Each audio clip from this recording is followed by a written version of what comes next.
Hello friends, ഇന്ന് ഞാൻ വന്നിട്ടുള്ളത് ഒരു അടിപൊളി നല്ല സോഫ്റ്റ് ആയിട്ടുള്ള ഗോതമ്പ് ബ്രെഡിൻ്റെ റെസിപ്പി ആയിട്ടാണ്.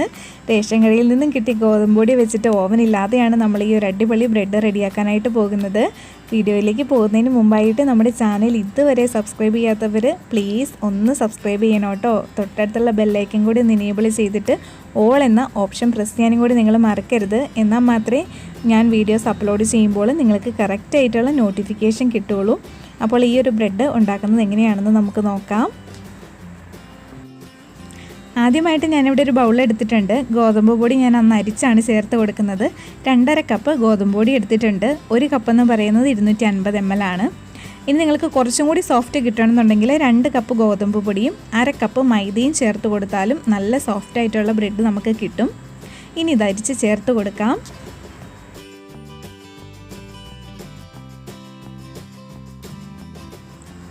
അങ്ങനെ ഗോതമ്പ് പൊടി ചേർത്ത് കൊടുത്തിട്ടുണ്ട്. ഇനി ഇതിലേക്ക് നല്ലൊരു ടേസ്റ്റ് കിട്ടാൻ വേണ്ടിയിട്ട് ഞാനൊരു 3 ടേബിൾ സ്പൂൺ പാൽപ്പൊടി ചേർത്ത് കൊടുക്കുവാണ്. പാൽപ്പൊടി ഇല്ലെന്നുണ്ടെങ്കിൽ ചേർത്ത് കൊടുക്കേണ്ട, പാൽപ്പൊടി ഓപ്ഷണലാണ്. ഇനി ഇതിലേക്ക് 3 ടേബിൾ സ്പൂൺ പഞ്ചസാര ചേർത്ത് കൊടുക്കാം. 1/4 ടീസ്പൂൺ ഉപ്പ് ചേർത്ത് കൊടുക്കാം. 1.5 ടീസ്പൂൺ ഇൻസ്റ്റൻറ്റ് ഈസ്റ്റാണ് ചേർത്ത് കൊടുക്കുന്നത്. ഇൻസ്റ്റൻറ്റ് ഈസ്റ്റ് ആയതുകൊണ്ട് തന്നെ ചൂടുവെള്ളത്തിലോ പാലിലൊന്നും സോക്ക് ചെയ്ത് വയ്ക്കുന്നില്ല, ഡയറക്റ്റ് മാവിലേക്ക് ചേർത്ത് കൊടുക്കുവാണ്. ഇനി ഇത് കൈ വെച്ചിട്ടോ വിസ്ക് വെച്ചിട്ടോ നന്നായിട്ടൊന്ന് മിക്സ് ചെയ്തെടുക്കാം.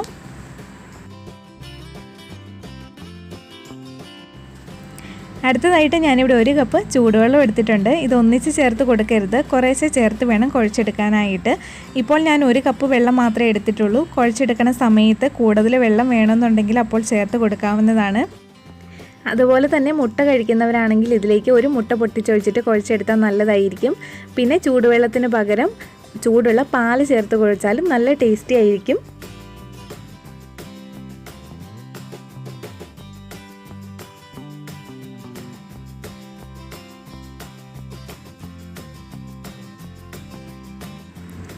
അങ്ങനെ ഞാനിവിടെ കുഴച്ചെടുത്തിട്ടുണ്ട്. ഞാൻ 1 കപ്പ് ആ കൂടെ ഒരു 3 ടേബിൾ സ്പൂൺ വെള്ളവും കൂടി ചേർത്താണ് കുഴച്ചെടുത്തിട്ടുള്ളത്. ഇനി നമുക്ക് കൗണ്ടർ ടോപ്പ് ഒന്ന് ക്ലീൻ ചെയ്തതിന് ശേഷം അതിലേക്ക് കുറച്ച് വെജിറ്റബിൾ ഓയിൽ ഒഴിച്ച് കൊടുത്തിട്ട് നമുക്ക് നന്നായിട്ട് കുഴച്ചെടുക്കാം. ഞാനിവിടെ 2 ടേബിൾ സ്പൂൺ ഓയിൽ എടുത്ത് വെച്ചിട്ടുണ്ട്. നമുക്ക് ആവശ്യത്തിനനുസരിച്ച് ചേർത്ത് കുഴച്ചെടുത്താൽ മതിയാവും. ഒരു 20-25 മിനിറ്റ് നന്നായിട്ട് 2 കൈ ഉപയോഗിച്ച് നമുക്ക് കുഴച്ചെടുക്കാം. എത്രത്തോളം കുഴയ്ക്കുന്നു അത്രത്തോളം സോഫ്റ്റ് ആയിരിക്കും നമ്മുടെ ബ്രെഡ്. അതുപോലെ തന്നെ കുഴച്ചെടുക്കുന്ന സമയത്ത് നല്ല ഒട്ടൽ തോന്നും, കയ്യിലൊക്കെ നല്ലതുപോലെ ഒട്ടിപ്പിടിക്കും. ആ ഒരു സമയത്ത് നമുക്ക് മാവ് കൂടുതൽ ചേർത്ത് കൊടുക്കാനായിട്ട് തോന്നും. അങ്ങനെ ചേർത്ത് കൊടുക്കരുത്. അപ്പോൾ കുറച്ച് ഓയിൽ ഒഴിച്ച് മാത്രമേ കുഴച്ചെടുക്കാനായിട്ട് പാടുള്ളൂ. അതുപോലെ തന്നെ ഓയിൽ ചേർത്ത് കൊടുക്കുന്നതിന് പകരമായിട്ട് ബട്ടർ ഉണ്ടെങ്കിൽ അത് മെൽറ്റ് ചെയ്തിട്ട് ചേർത്ത് കൊടുത്താൽ ഒന്നുകൂടി നല്ലതായിരിക്കും.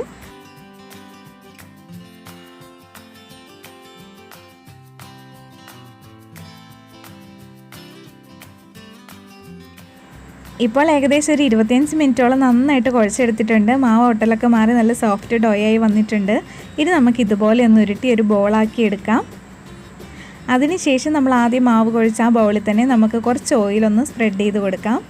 കുറച്ച് മാത്രം മതിയാവും, ഓയിൽ അധികം ചേർത്ത് കൊടുക്കേണ്ട ആവശ്യമില്ല. ഓയിൽ തേച്ച് കൊടുത്തു കഴിഞ്ഞാൽ ഇനി നമുക്ക് ഈ ഡോ ഈ ബൗളിലേക്ക് ഇറക്കി വെച്ചിട്ട് ഡോയുടെ മുകളിലായിട്ടും കുറച്ച് ഓയിലൊന്ന് തേച്ച് കൊടുക്കണം.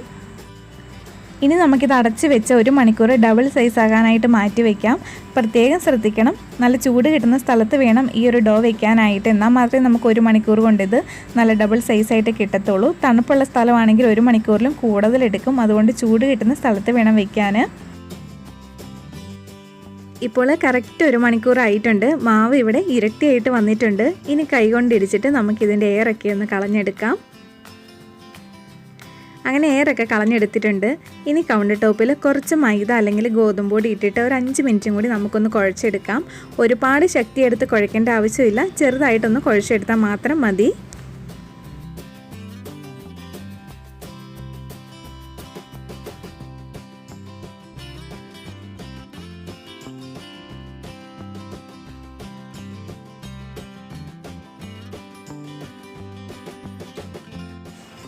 ഇപ്പോൾ ഞാനൊരു 5 മിനിറ്റ് ഇവിടെ കുഴച്ചെടുത്തിട്ടുണ്ട്. ഇനി കൈ വെച്ചിട്ടോ ചപ്പാത്തിക്കോല് വെച്ചിട്ടോ നമുക്ക് ഇതുപോലെ ഒന്ന് പരത്തിയെടുക്കാം. മാവ് പരത്തുന്ന സമയത്ത് നന്നായിട്ട് വലിഞ്ഞ് കിട്ടണം, പൊട്ടിപ്പോകാനൊന്നും പാടില്ല. അതാണ് മാവിൻ്റെ കറക്റ്റ് പരുവെന്ന് പറയുന്നത്.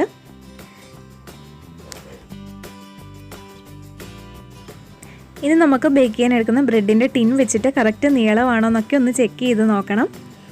ഇനി നമുക്ക് ഇതുപോലെ നല്ല ടൈറ്റായിട്ട് മടക്കിയെടുക്കാം.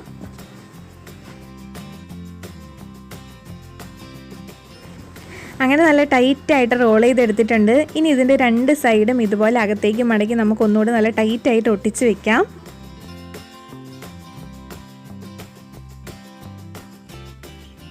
അങ്ങനെ സൈഡൊക്കെ നന്നായിട്ട് വലിച്ചൊട്ടിച്ചിട്ട് ബ്രെഡ് ടിന്നിൻ്റെ അതേ നീളത്തിൽ ഇവിടെ റെഡിയാക്കി വെച്ചിട്ടുണ്ട്. ഇനി നമുക്ക് ബ്രെഡ് ടിന്നിലേക്ക് ഈ ഡോ വെച്ച് കൊടുക്കണം. ഞാനിവിടെ ഇതുപോലത്തെ ബ്രെഡ് ടിന്നാണ് എടുത്തിട്ടുള്ളത്. ഇത് ഷോപ്പിൽ നിന്നല്ല വാങ്ങിയത്, ബേക്കിംഗ് ടിൻ ഉണ്ടാക്കുന്ന സ്ഥലത്തു നിന്നാണ്. അതുകൊണ്ട് 130 രൂപയ്ക്ക് കിട്ടി. കടയിൽ 300 രൂപയ്ക്കാണെന്ന് തോന്നുന്നു ഇതിൻ്റെ വില വരുന്നത്. ഓരോ സ്ഥലത്തും ഓരോ റേറ്റ് ആയിരിക്കും. ഇനി നമുക്ക് ടിന്നിലേക്ക് കുറച്ച് ഓയിൽ ഒഴിച്ചൊന്ന് സ്പ്രെഡ് ചെയ്ത് കൊടുക്കാം. ഒരുപാട് ഓയിൽ ഒഴിച്ച് കൊടുക്കേണ്ട ആവശ്യമില്ല. ഒത്തിരി ഓയിൽ ഒഴിച്ച് കൊടുത്താൽ ബ്രെഡ് ബേക്കാവുന്ന സമയത്ത് സൈഡ് ഭാഗമൊക്കെ നല്ല ഹാർഡായി പോകും.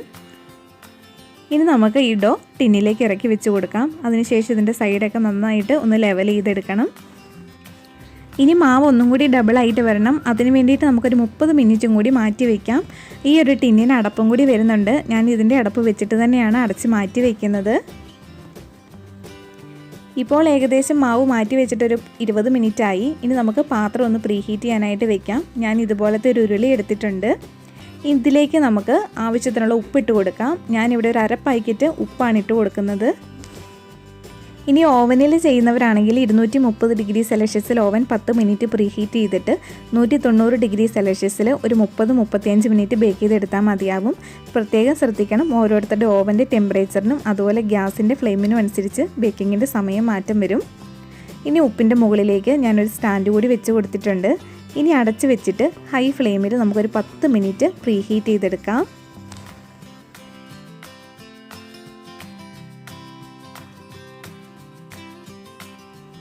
ഇപ്പോൾ ബ്രെഡിൻ്റെ ഡോ മാറ്റി വെച്ചിട്ട് അരമണിക്കൂർ ആയിട്ടുണ്ട്. മാവ് ഇവിടെ ഡബിളായിട്ട് വന്നിട്ടുണ്ട്.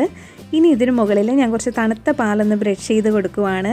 പാലിന് പകരം നിങ്ങൾക്ക് ഓയിൽ ബ്രഷ് ചെയ്ത് കൊടുക്കാം. അതുപോലെ തന്നെ ഒരു മുട്ടയുടെ മഞ്ഞക്കരി എടുത്ത് ഒരു ഫോർക്ക് വെച്ചിട്ട് ചെറുതായിട്ടൊന്ന് ബീറ്റ് ചെയ്തതിന് ശേഷം അതും ബ്രഷ് ചെയ്ത് കൊടുക്കാവുന്നതാണ്. പിന്നെ ഞാനിവിടെ അടച്ച് വെച്ച് തന്നെയാണ് ബേക്ക് ചെയ്യുന്നത്. അടച്ച് വെച്ചാൽ നടുഭാഗം ഒന്നും പൊങ്ങി പോകാതെ നമുക്ക് കറക്റ്റ് ആ കടയിൽ നിന്നും വാങ്ങിക്കുന്ന ബ്രെഡിൻ്റെ ഷേപ്പിൽ തന്നെ കിട്ടും. പാത്രം ഇവിടെ 10 മിനിറ്റ് പ്രീഹീറ്റായി വന്നിട്ടുണ്ട്. ഇനി നമുക്ക് പാത്രത്തിലേക്ക് നമ്മുടെ ബ്രെഡിൻ്റെ ടിൻ ഇറക്കി വെച്ച് കൊടുക്കാം.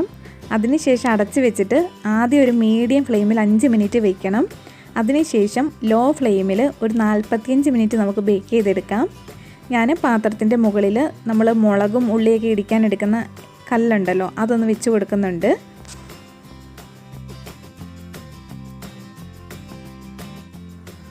ഇപ്പോൾ ഒരു 45 മിനിറ്റ് ആയിട്ടുണ്ട് നമ്മൾ ബ്രെഡ് ബേക്ക് ചെയ്യാനായിട്ട് വെച്ചിട്ട്.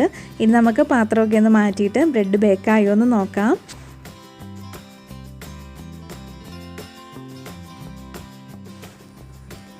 ബ്രെഡ് ഇവിടെ കറക്റ്റ് ബേക്കായി വന്നിട്ടുണ്ട്. പക്ഷേ നമ്മൾ കടയിൽ നിന്ന് വാങ്ങിക്കുന്നത് പോലെ ബ്രെഡിൻ്റെ മുകൾ ഭാഗത്ത് നല്ലൊരു ഗോൾഡൻ കളർ വന്നിട്ടില്ല. അതിനുവേണ്ടി ഞാൻ കുറച്ച് പാലും കൂടി ഒന്ന് ബ്രഷ് ചെയ്ത് കൊടുക്കുവാണ്. അതിനുശേഷം ബ്രെഡ് ടിന്നിൻ്റെ അടപ്പ് വെച്ച് അടയ്ക്കാതെ ഒരു 5 മിനിറ്റും കൂടി മൂടി വെച്ച് ഒന്ന് ബേക്ക് ചെയ്തെടുക്കുവാണ്.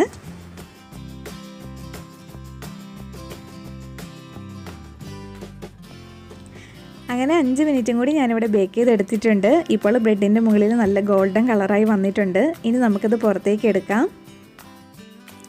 ഇനി ഞാൻ ബ്രെഡിന് മുകളിൽ കുറച്ച് ബട്ടർ ഒന്ന് ബ്രഷ് ചെയ്ത് കൊടുക്കുവാണ്. ബട്ടർ തേച്ച് കൊടുക്കുമ്പോൾ നല്ലൊരു ഗ്ലേസിങ്ങും കിട്ടും, അതുപോലെ നല്ല ടേസ്റ്റും ആയിരിക്കും.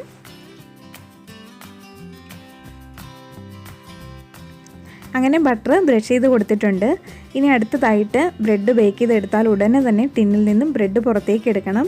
ആ ഒരു ടിന്നിൽ തന്നെ ഇരുന്നാൽ ബ്രെഡിൻ്റെ അടിഭാഗവും സൈഡും ഒക്കെ ആവിച്ചു പോകും. അതുകൊണ്ട് ബേക്ക് ചെയ്തെടുത്താൽ ഉടനെ തന്നെ നമുക്ക് വേറൊരു പ്ലേറ്റിലേക്ക് മാറ്റണം.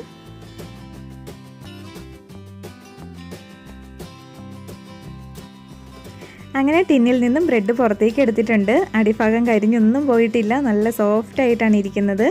ഇനി ബ്രെഡ് നമുക്ക് തണുക്കാനായിട്ട് മാറ്റി വയ്ക്കാം. നന്നായിട്ട് തണുത്തതിന് ശേഷം മാത്രമേ കട്ട് ചെയ്തെടുക്കാനായിട്ട് പാടുള്ളൂ. നമുക്ക് തണുത്തതിന് ശേഷം കട്ട് ചെയ്ത് നോക്കാം. അങ്ങനെ ബ്രെഡ് ഇവിടെ നന്നായിട്ട് തണുത്ത് വന്നിട്ടുണ്ട്. ഇനി നമുക്ക് കട്ട് ചെയ്ത് നോക്കാം. നല്ല സോഫ്റ്റ് ആയിട്ടാണ് ഇരിക്കുന്നത്. അതുപോലെ തന്നെ കഴിക്കാനും നല്ല ടേസ്റ്റാണ്. നല്ല ഹെൽത്തി ആയിട്ടുള്ള ബ്രെഡാണ്. നിങ്ങൾ കുട്ടികൾക്കൊക്കെ വീട്ടിൽ ഈ ഒരു ബ്രെഡ് ഉണ്ടാക്കി കൊടുക്കണം. ഇതിനു മുമ്പും ഞാൻ 2 ബ്രെഡിൻ്റെ റെസിപ്പി അപ്ലോഡ് ചെയ്തിട്ടുണ്ടായിരുന്നു, മിൽക്ക് ബ്രെഡിൻ്റെയും ടൂട്ടി ഫ്രൂട്ടി ബ്രെഡിൻ്റെയും. അതിൻ്റെ രണ്ടിൻ്റെയും ലിങ്ക് താഴെ ഡിസ്ക്രിപ്ഷൻ ബോക്സിൽ ഞാൻ കൊടുക്കാം. കാണാത്തവർ അതൊന്ന് പോയിട്ട് കാണണം കേട്ടോ. ഈ ഒരു വീഡിയോ ഇഷ്ടമായാൽ നിങ്ങൾ ലൈക്ക് ചെയ്യാനും നിങ്ങളുടെ ഫ്രണ്ട്സ് ആൻഡ് ഫാമിലിക്കൊക്കെ ഷെയർ ചെയ്ത് കൊടുക്കാനും കൂടി മറക്കല്ലേ. അതോടൊപ്പം നമ്മുടെ ഫേസ്ബുക്ക് ഗ്രൂപ്പായ മന്ന കിച്ചണിൽ എല്ലാവരും ജോയിൻ ചെയ്യണം കേട്ടോ. അതിൻ്റെ ലിങ്കും താഴെ ഡിസ്ക്രിപ്ഷൻ ബോക്സിൽ ഞാൻ കൊടുക്കാം. വേറൊരു റെസിപ്പി ആയിട്ട് നമുക്ക് വീണ്ടും കാണാം. Thank you for watching.